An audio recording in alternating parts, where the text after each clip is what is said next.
All right, welcome back, everybody. 21 Savage here with another reaction of MrBallen and this new video that he posted up is called Yorkshire's Walking Dead Actually Kill People.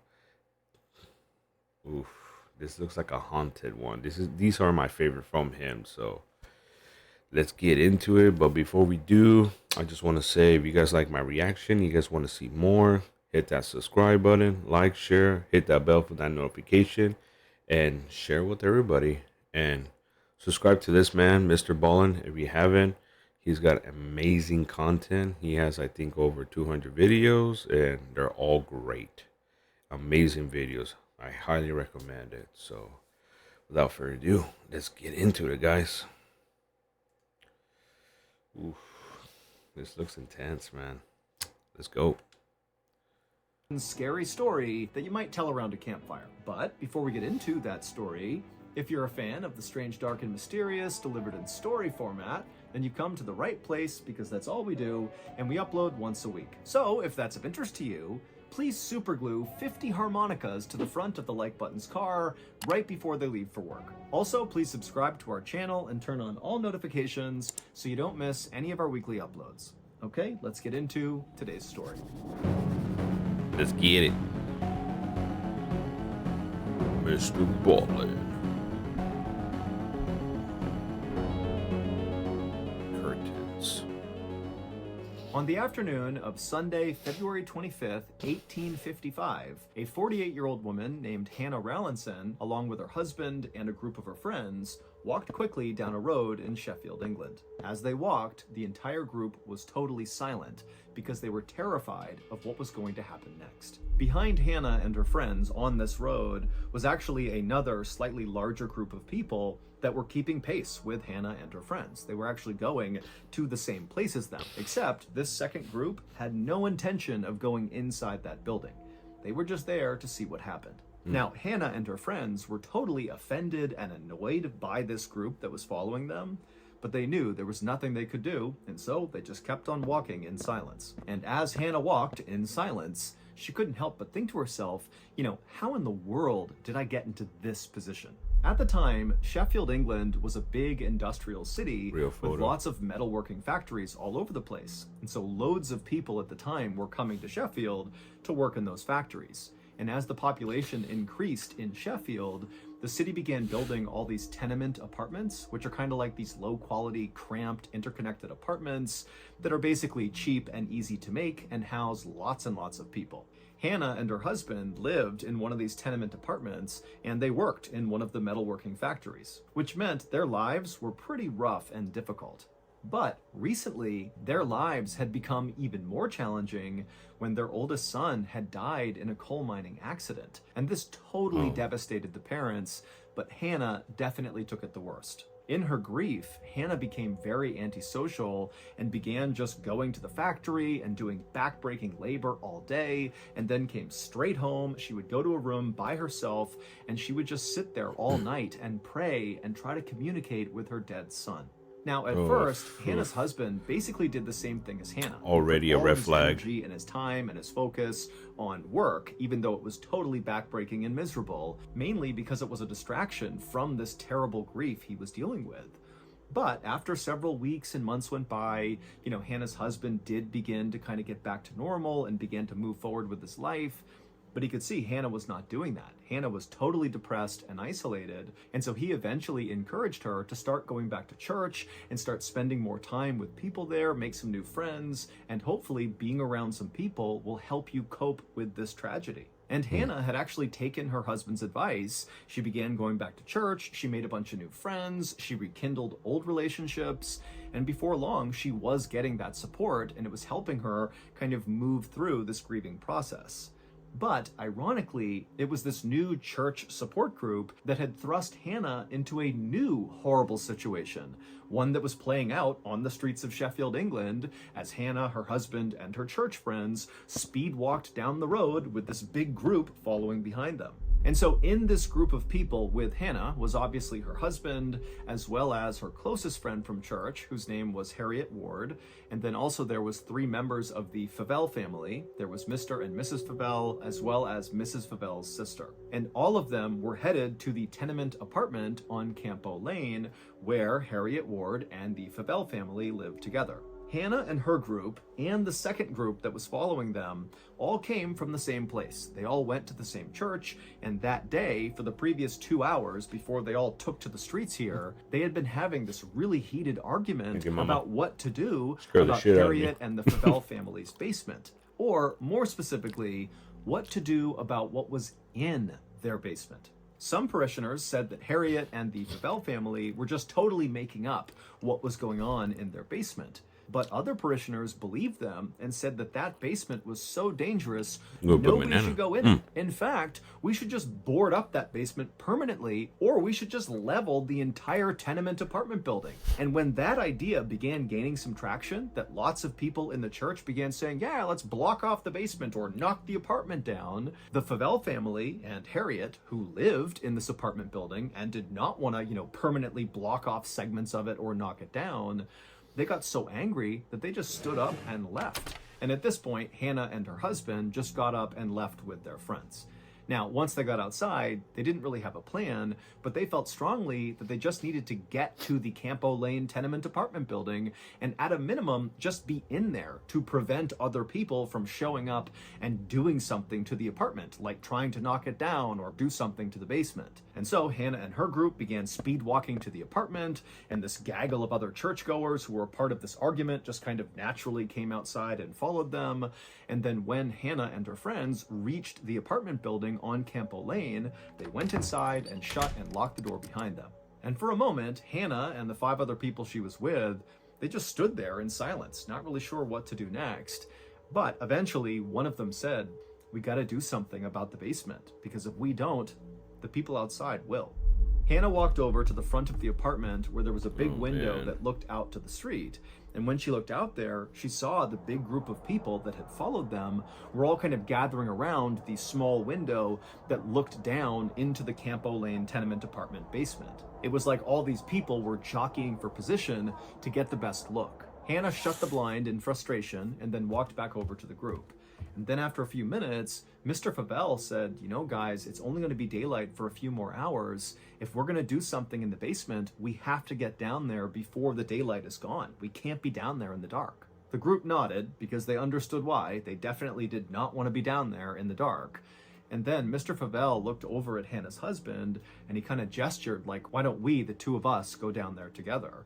And Hannah's husband, even though he did not want to go down there, he just nodded and said, okay, let's go. Moments later, Hannah, Harriet, and the 2 Favell women watched as the 2 men opened up the basement door, turned around and looked at the women, and then they slowly began descending the stairs. Pause for the cause. I will say hell no. Hell to the motherfucking no. Because, dude, I know this is not a real photo, but basements, dude, they freak me out. So here in Phoenix, there's no basement unless you make your own house. But usually the houses that you get here have no basement. But F that, man. I will not get near any basement or even a coal mine. I'm out. And then after a couple of minutes, the only sound coming out of the basement was the sound of these 2 men using big metal tools to attempt to break up the stone floor in the basement. For the next 2 hours, Mr. Favell and Hannah's husband continued to smash up the floor in the basement, but every time they removed a big piece of stone, all they'd find was dirt underneath. There was nothing else. Meanwhile, outside, the crowd looking in that window into the basement was only getting bigger and bigger. It was no longer just other members of their church. It was now just random people who saw this big group and walked over to see what was going on. And Hannah, who was at that window looking out into the street, she was seeing this group growing and seeing how rowdy they were getting, and it was starting to make her really nervous. But the nerves she felt about the crowd were nothing compared to the nerves she felt about her husband and Mr. Favell still being in that basement now that the sun was about to set. She did not want them down there in the dark. And finally, when the sun did set and the 2 men still had not come up, Hannah just rushed over to the basement and yelled for them to stop what they were doing and get up here. And the two men did as she asked. They dropped their tools and came upstairs looking totally dejected.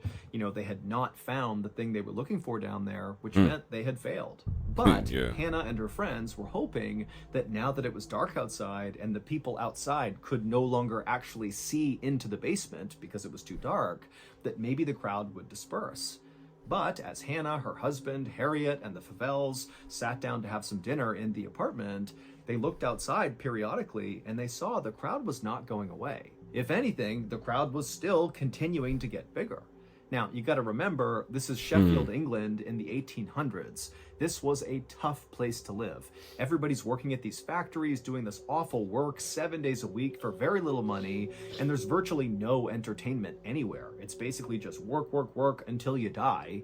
And so when people in Sheffield saw this big group of people at night standing around this apartment window, it was exciting, and that was pretty rare in their lives, and so they were not about to leave and go home because their lives at home were terrible. And so, by about midnight, there was this huge crowd right outside of the Campo Lane apartment, and it meant that, Hannah and her husband really couldn't leave to go back to their apartment. They were kind of trapped because of this crowd. Also, the crowd was really starting to get rowdy, and the Favell family were starting to get worried that a fight would break out near the basement window, and then maybe the window would break, and then these people would storm into their apartment and maybe rob them. I mean, they didn't know. And so Mrs. Favell came up with this plan to try to get the crowd to leave them alone. And so she ran over to one of the biggest windows on the first floor, and she pulled down the curtain rod and the curtain attached to it, and she handed it to her sister and said, "Go down in the basement and use this curtain rod and curtain to block out the one window this crowd has to look into the basement. If they can't see into the basement, then they'll likely just leave." But Mrs. Favell's sister, after being handed this curtain rod, she's like, "I don't want to go in the basement. It's the middle of the night. I'm not going down there." And over the next couple of minutes, the entire group just kind of bickered about who should be the one to go down into the basement to cover up this window. And nobody wanted to do it. And finally, Hannah, who she's lost her son recently, she just wants to go home at this point, but she can't because of this stupid group. She finally just snaps and says, "You know what? I'll do it." And so she snatches the curtain rod and just walks right over to the basement door. She opens it up and begins descending the stairs before anybody else could stop her. And as she did, her husband and Harriet and the Favell family, they all crowded around the top of the basement stairs, looking down, kind of waiting to see what would happen. Hell no, dude. Last night, after I tucked old Sega into his little lily pad bed, and I had handed him his nice warm glass of fly milk, I was about to leave the room for the night when the little guy sat up and he said, "Papa, narra mihi fabulam," which of course in traditional Latin means, "Papa, please tell me a story." And I smiled and said, "Of course, Lung. I know Lung is a real sucker for lung-themed stories. And luckily, because of our new show, MrBallen's Medical Mysteries, I'm up to my lungs in lung-themed stories. And so before long, I was regaling old Sega Lung with a story about a man who believed he was just sick, but it turned out he had a tree growing in his lung. Wait, what?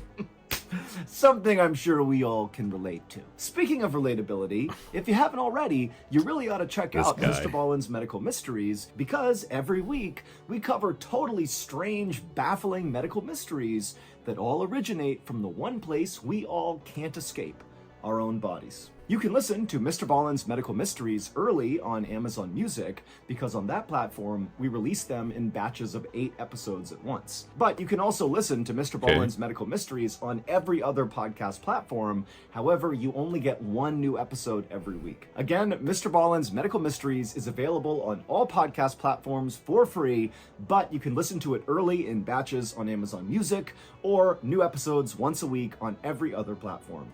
Okay, back to the story. Do it. And so they all heard as Hannah turned the corner and walked over. I know this is not a real photo, but just looking at that, I'm like, oh no, dude, I'll be shitting bricks. I'll be caca in my pants, man. Hell no.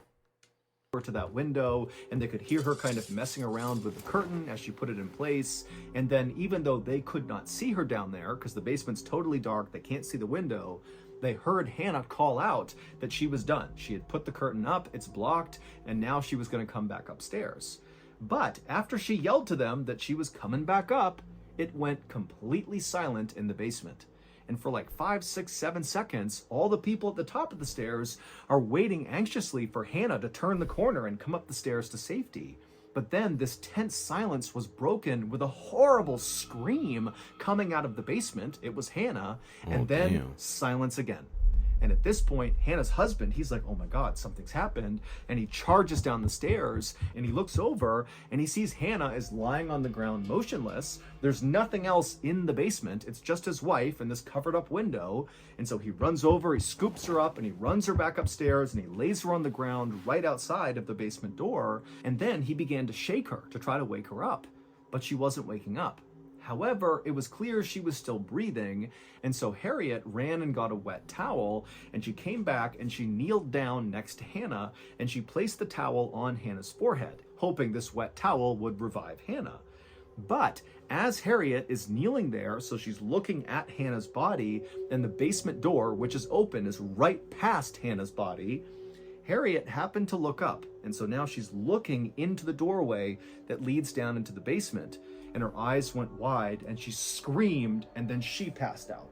The big controversy over this basement began several weeks earlier at the beginning of February when Harriet and the Favell family began hearing all these strange sounds coming out of the basement. Now, initially, they had totally written off these sounds as being, strange creaking and cracking sounds that were just the product of a poorly constructed building with lots of people inside of it. But the noises they were hearing from the basement only got louder and louder and more intense, and they were especially bad at night. And so basically, Harriet and the Favell family were so scared to go down there that they just stopped, especially at night. Sometimes they'd go during the day, but at night it was like, no one's going down there. We don't know what's going on, but I'm not going down there. And then on February 24th, so this is one day before all this craziness happened where, Hannah and her friends get followed to the apartment, and then Hannah goes down and she passes out, and then Harriet passes out.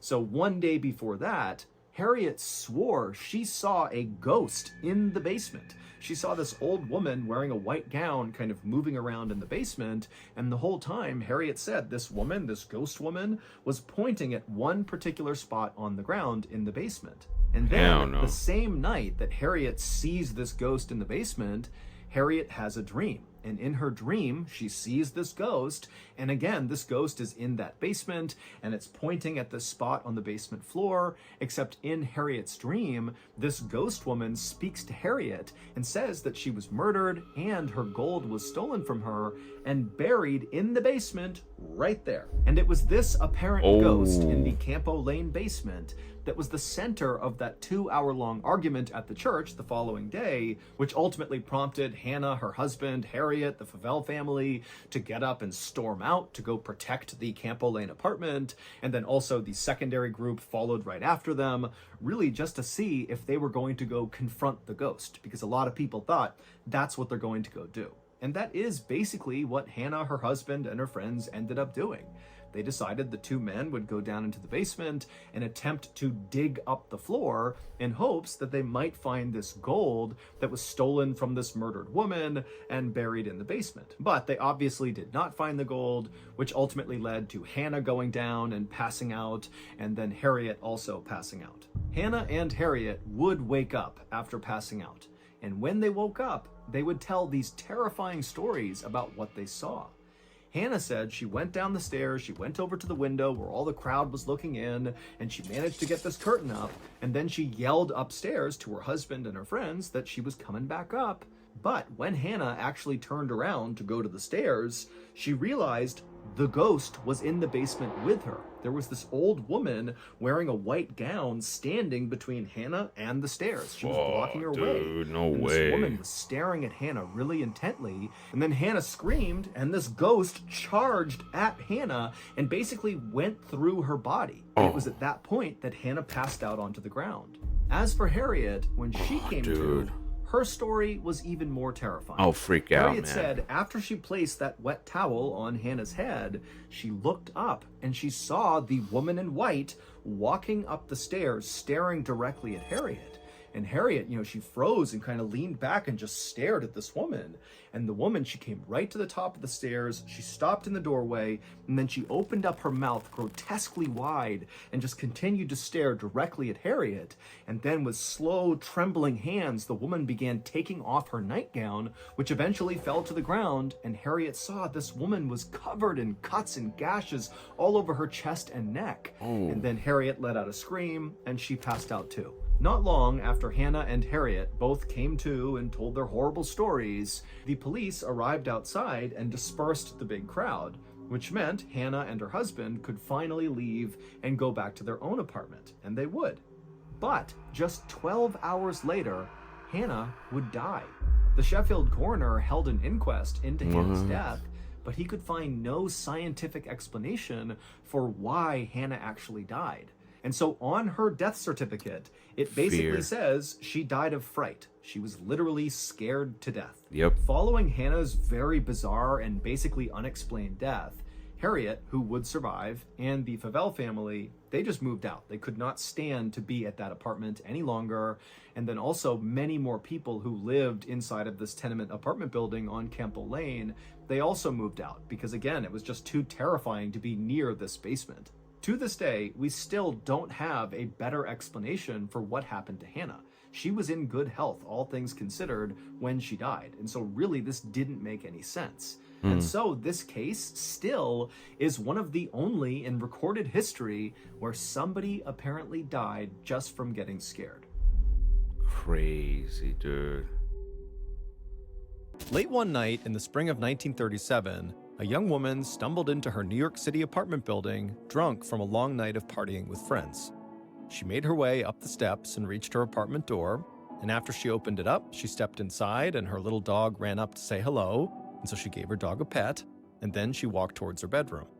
But the moment she stepped foot into that pitch-black bedroom, something just felt off. It was too quiet. But before she could figure out why that was, something heavy came flying out of the darkness and hit her on the face. And for a moment, the woman just stood there, stunned. And then a second later, something else emerged from the darkness. The muse. 2 hands.